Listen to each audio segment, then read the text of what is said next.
let's talk about how less is more for your story.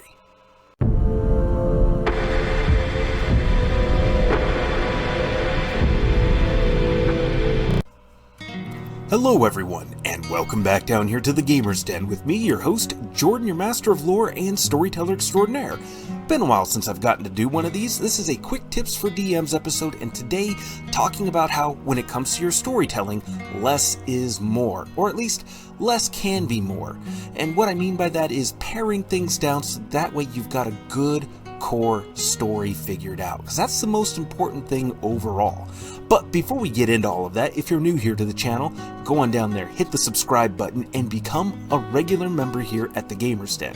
Or, if you've already gone on ahead and listed yourself on such an incredible roster of legendary heroes, then go on down to hit the like button and share the video far and wide.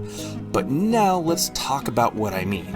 So, when it comes to telling a good story, you have to ask yourself, is this important to the story? Is it relevant? If it's not, you need to cut it, or at least you need to think about at least pushing it to the side, cutting it and setting it to the side, and see if maybe somewhere further down the line in the story it could be useful, or if it's more useful in another story after this first one has concluded. Because there's nothing to say that you should immediately delete and get rid of and cross out all these extra little ideas you have. No, keep your notes on all of that. But there's lots of little things that we as DMs, especially those of us that really love to get into world building, that we can kind of get lost in the sauce on and lose sight of the most important thing, developing and telling a good story with our players. Now, it does help that we're not the only storytellers at the table. Certainly, our players are helping to do that. They are telling the stories of their own characters, how they react and interact with the world that you've set before them, but we do have that larger task of actually creating and setting up the world for them. So, to that end, we do need to go into the larger, wider expanse of it. But as a DM who has talked about how important knowing the details is, and talking about building multiple continents and everything, actually fleshing out a whole and detailed world, that's just a personal thing for me. Honestly, I really do think that aspect of it is more of a thing I like to do. And I'll be honest, I'll be the first to admit, I usually only get through about 2 or 3 continents of a world. Certainly impressive, but not, it's not thorough, or at least not what I would consider supremely thorough building a whole and realistic world. But it's also not necessary.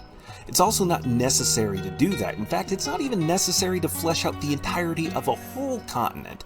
As a commenter on a previous video on this subject had pointed out, the Forgotten Realms has largely focused on just the western coast of a single continent and the islands off the coast of it on occasion. And that's got plenty of storytelling to go through there. I mean, all those little kingdoms, the city-states, the towns, and of course the shipping lanes and the like, and going all the way up to the spine of the world to Icewind Dale, that far northern reach, and all the way down south to Kalimshan.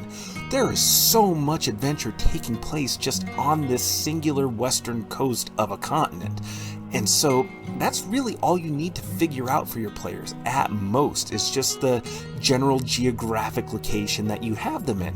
And you want to expand beyond the central planned out adventuring area that you have in mind for your players, because maybe they decide to pick up a trail off of a side quest that you were intending just to be a side thing, and they go off in a different entire direction.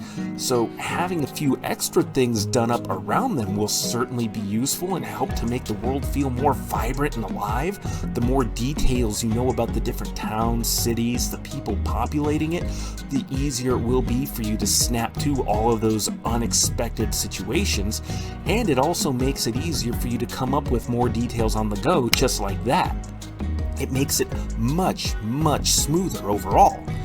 But that's generally all you need to, and it's a mark of bad storytelling that some people, some writers, get lost more in the sauce of world building and the lore and the history.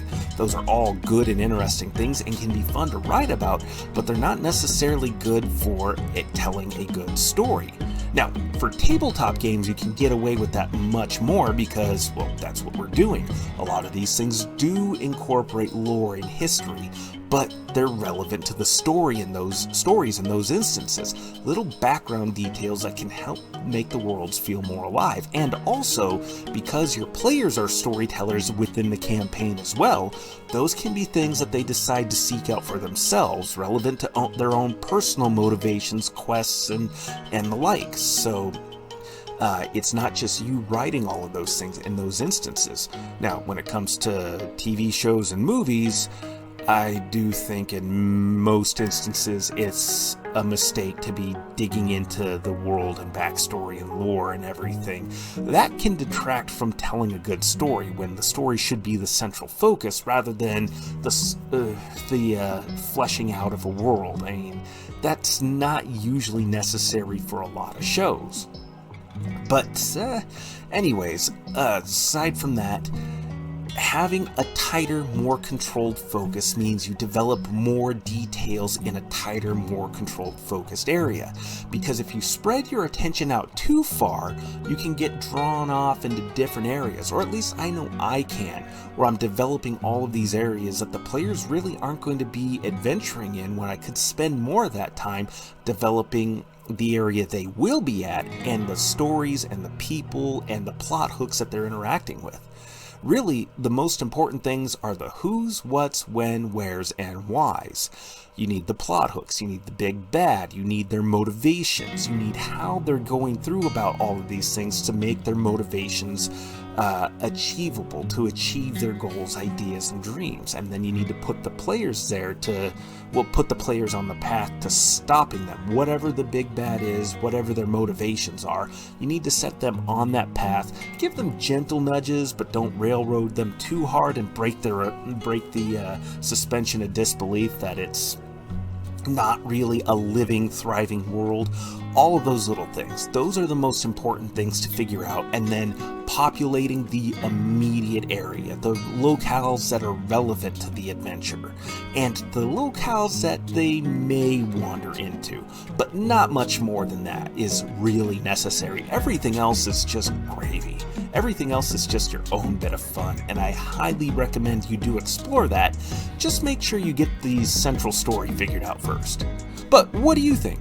Go on down to the comments below and let me know your thoughts. Did you like today's video? Did you dislike it? Do you agree with this advice, or do you disagree? Or is there anything else you might add into it? Go on down to the comments below, let me know your thoughts, and we'll engage in discussion. And remember, if you're new here to the Gamers Den, go on down there, hit the subscribe button, and become a regular member here. But with all that said, I've been your host, Jordan, your master of lore and storyteller extraordinaire. Thank you all so very much for your time, and you all have yourselves a good night.